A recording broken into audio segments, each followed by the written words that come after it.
Thank you, thank you, thank you, thank you. You know, first, I want to thank you for your leadership. I know I may not look at it, but I've seen it for a while. I've been around, I know I don't look like I've been around very long. I know that part, but I've never before have I seen a nation ask so much of our military in so many parts of the world at the same time. In Europe, you're equipping and training Ukrainian troops as they defend their freedom against Russia's vicious onslaught. In Africa, you're working with our partners to take terrorists off the battlefield. In the Indo-Pacific, you're building an alliance with Australia, Philippines, Japan, and Republic of Korea, and improving our relationship with India as well, and putting our nation in the strongest position we can possibly be in.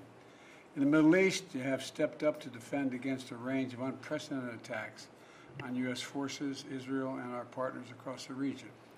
And I look forward to discussing, I think you've been remarkable. I look forward to discussing all these issues this afternoon. Next, I want to thank you for your commitment.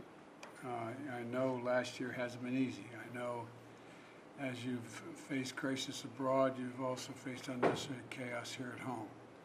Polarized politics, which I'm sure doesn't confuse you at all, but it does me sometimes. And potential shutdowns, performative stunts that impact on morale and readiness and too many military families.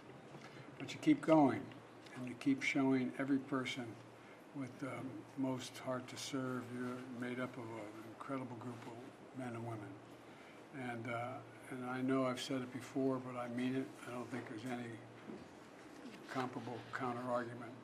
You're the greatest fighting force the world has ever seen, and that's a fact. And you know, I've had a vow since I've been a young senator.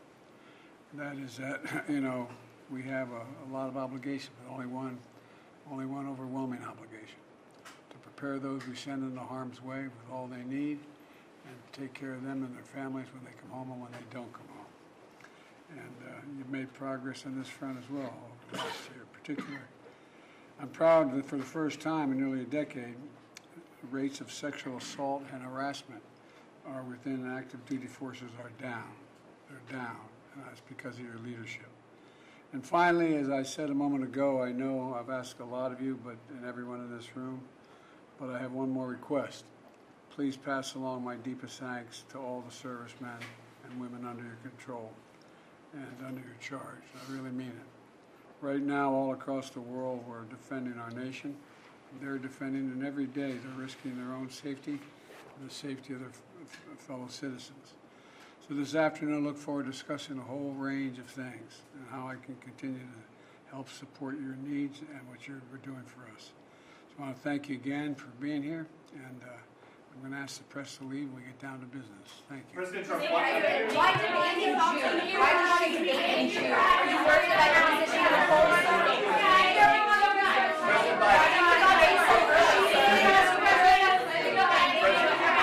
Did you see Trump says he'll do a third debate? Would you? Why not debate a third time?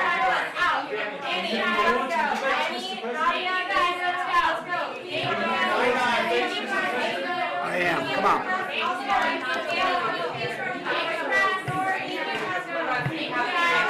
No? You don't want to debate on stage either? That's enough?